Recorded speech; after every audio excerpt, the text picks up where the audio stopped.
Notre Seigneur Jésus-Christ a vaincu, après sa victoire, toutes les dominations, les autorités, les puissances, dans les cieux, ses anges de justice doivent tous lui être soumis. Les 24 anciens doivent tous lui être soumis. Tous ceux de l'Israël de la Nouvelle Alliance doivent tous lui être soumis. Les Hébreux du souverain sacrificateur doivent tous lui être soumis. Toutes choses doivent lui être soumises. Voyons. Cet agneau qui a été immolé après sa victoire, toutes choses dans l'univers doivent lui être soumises. L'exception du pré-cleste Jéhovah. Toutes choses doivent être soumises au Seigneur. Bien SR le Seigneur est soumis au pré-cleste. Pour vaincre, il a vaincu par son obéissance. Alors regardons, le Seigneur Jésus-Christ, ayant vaincu par son obéissance, a reçu les louanges des anges. L'adoration des 24 anciens. Lisons concernant l'Apocalypse. Le chapitre 5, le contenu de la seconde partie. Je vis, au milieu du trône et des 4 traits vivants, et au milieu des 24 anciens, un agneau qui se tenait il semblait avoir été immolé sur la tête de l'agneau. Il y avait 7 cornes et 7 yeux, qui sont les 7 esprits de Dieu, envoyés par toute la terre. Agneau savana. Et de la main droite de celui qui était assis sur le trône, il prit le livre. Quand il eut pris le livre, les 4 13 vivants et les 24 anciens se prostèrent devant l'agneau. Les 24 anciens, tenant chacun une harpe et des coupes d'or pleines de parfums, qui sont les prières de tous les saints. Et les 24 anciens chantaient un cantique nouveau en disant: Tu es digne de prendre le livre et donne ouvrir les 7 sceaux. Car tu as été immolé, et par ton sang, de toute tribu, de toute langue, de tout peuple et de toute nation. Tu as racheté des hommes pour Dieu. Tu as fait d'eux un royaume et des sacrificateurs, et ils régneront sur la terre. Je regardai, et j'entendis, autour du trône des 4 traits vivants, 11, et des 24 anciens, la voix de beaucoup d'anges.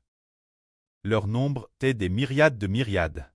Ils disaient d'une voix forte: Agneau qui a été immolé est digne de recevoir la puissance, la richesse, la sagesse, la force, l'honneur, la gloire et la louange. Et toutes les créatures qui sont dans le ciel, sur la terre, sous la terre, sur la mer. Et tout ce qui s'y trouve, je les entendis qui disaient: La louange, honneur, la gloire et la force soit celui qui était assis sur le trône, Dieu et l'agneau. Au cycle des cycles, et les 4 13 vivants disaient: Amen. Et les 24 anciens se prosternent et adorant. C'est ce qui raconte comment notre Seigneur Jésus-Christ a vaincu. Alors lorsqu'il, du pré-cleste de Jéhovah, prit le livre de sa main. Tous ceux qui détiennent l'autorité dans les cieux lui ont soumis. Le Seigneur Christ a ouvert le livre. Se trouve le centre de l'univers, c'est le Créateur. Le lieu Sid, le Seigneur Jéhovah, est le plus glorieux et le plus honorable. Le lieu du plus grand pouvoir. On peut dire que c'est le centre du pouvoir de toutes choses. Le Seigneur Christ y est. A pris le livre de la main droite de Dieu. Lorsque le Seigneur Christ a pris le livre, se tenant devant Dieu, les 4 chérubins puissants et forts. Les chérubins sont appelés les 4 vents des cieux, qui gouvernent toutes choses dans l'univers, puissants et forts. Ces 4 chérubins puissants se soumettent aussi l'autorité du Seigneur Christ. Dans la nation d'Israël, les 24 anciens du plus haut rang appellent ceux assis sur des trônes de gloire, les 24 anciens assis autour de Dieu. Ils se prosternent tous et adorent le Seigneur Jésus-Christ. C'est ainsi que le Seigneur Christ a vaincu. Toutes choses dans l'univers lui sont soumises. Alors, dans le ciel, sur la terre et sous la terre, toute créature ayant le souffle de vie, toutes doivent louer le Seigneur Jésus-Christ. C'est cela la victoire. Et après cela, notre Seigneur Jésus-Christ est adoré par tous. Tout comme on adore Dieu, il l'adore de la même manière. Voyons voir. Analysons cela en détail. Quand le Seigneur Christ cesse l'œuvre, il semblait avoir été immolé. Nous comprenons que c'était pour Racheter le peuple de Dieu. Racheter le peuple de Dieu. Pour le précleste. Combien il désirait ardemment avoir des enfants parmi l'humanité. Mais le précleste depuis Adam jusqu'à Mose n'a obtenu aucun enfant comme héritage. Et de Mose jusqu'au Seigneur Jésus-Christ. Il n'en a pas obtenu non plus, jusqu'à ce que le Seigneur Jésus-Christ vienne dans le monde en tant qu'homme, soit crucifié pour les péchés des hommes, et après très ressuscité des morts. Il a comment obtenir des enfants aînés de l'Esprit Saint. Grâce la rédemption du Seigneur Christ. Notre Dieu Jéhovah a comment obtenir des enfants comme héritage. Ainsi, finalement, Dieu obtient un tiers de l'humanité. Tout cela cause de celui qui est appelé l'agneau immole. C'est pourquoi, lorsque le Seigneur Christ a pris, tenant le livre, toutes choses se soumettent au Seigneur. Ce moment-là, il écrit ici que le Seigneur Christ, l'agneau, a 7 cornes et 7 yeux sur sa tête. Alors que sont les 7 cornes et les 7 yeux? Les 7 cornes sont l'autorité royale. Les 7 yeux sont le Saint-Esprit, ou l'Esprit de Dieu. Quant aux 7 yeux, si les 7 cornes et les 7 yeux peuvent très analyser ainsi. Les 7 cornes sont pour très rois. Les 7 yeux sont pour très prêtres. Cela veut dire que les 7 yeux sont, et les 7 cornes, sont pour attaquer les nations avec les cornes. Les 7 yeux sont ceux qui gouvernent la vie humaine. Alors, les 7 cornes symbolisent l'autorité du roi. La grande autorité pour attaquer toutes les nations et tous les peuples. Ce sont les 7 cornes, les 7 yeux sont la vie. C'est-à-dire l'Esprit de Dieu. Celui qui donne la vie éternelle. Alors le Seigneur Christ, non seulement contre l'autorité royale, mais contre aussi l'autorité sacerdotale. Tout le monde revoit, qu'il soit roi ou prêtre, cela vient tout du Seigneur. C'est pour cela que les 24 anciens, lorsqu'ils adorent et louent le Seigneur, disent « Tu as été immolé, et par ton sang, tu as racheté des hommes pour faire d'eux des rois et des prêtres. » Alors le Seigneur Christ a 7 cornes sur sa tête, ce qui signifie que le Seigneur a racheté par son sang, pour que les hommes deviennent rois.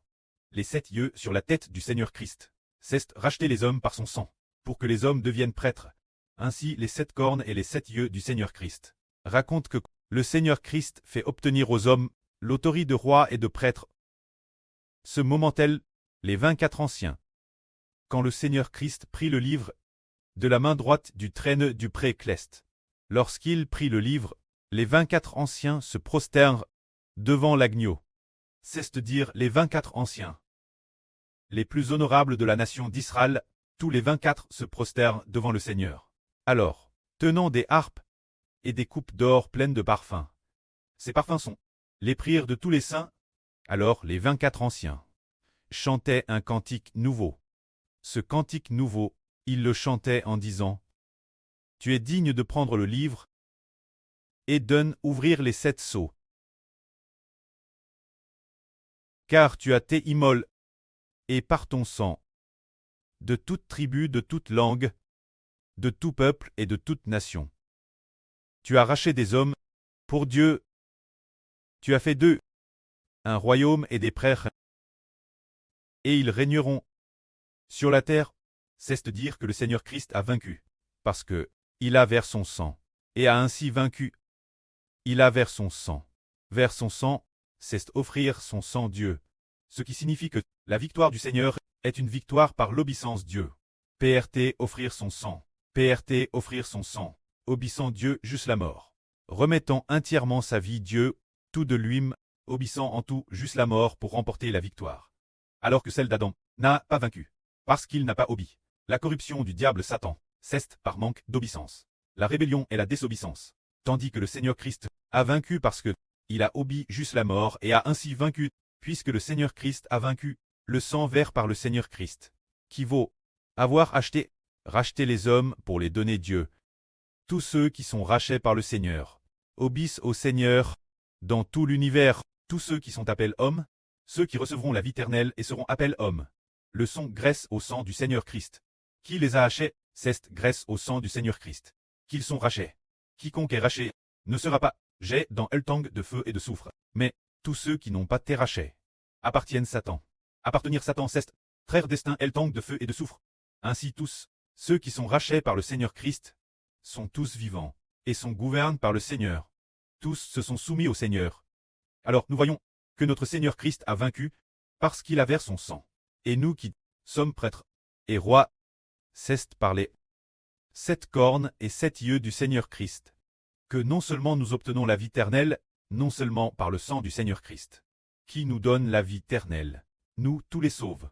C'est parce que le Seigneur a versé son sang que nous avons la vie éternelle, nos PHH sont pardonnés. Nous avons la vie éternelle.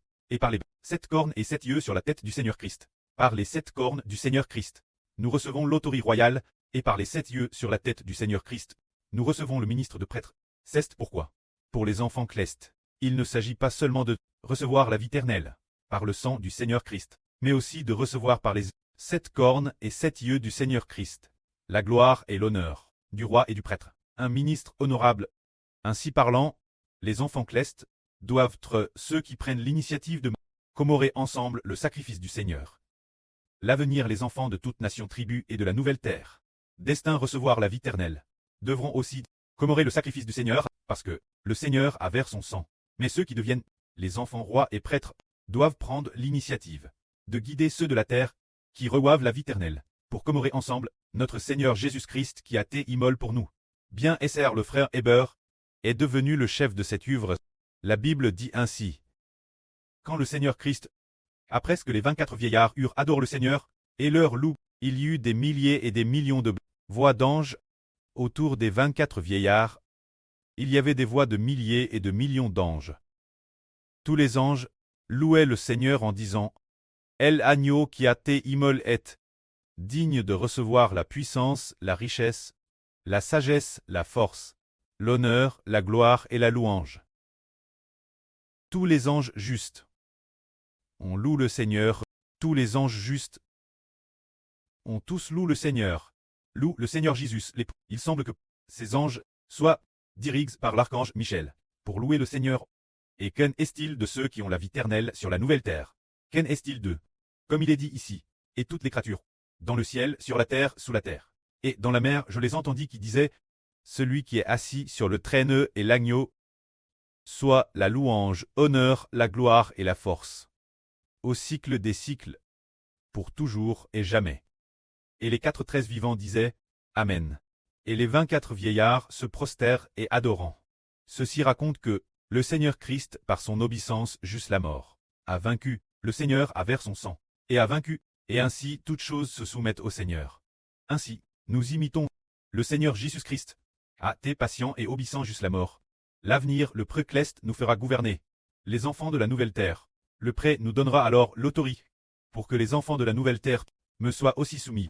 Quant aux frères qui sont anciens, ils doivent obéir jusqu'à la mort. Le précleste donnera l'autorité, pour que les 144 frères et sœurs clestes nous soient soumis. Ainsi, on devient noble par l'obéissance. Tout comme le Seigneur Christ a obéi, et toutes choses lui sont soumises. Que la gloire soit auprès et au Seigneur. Amen.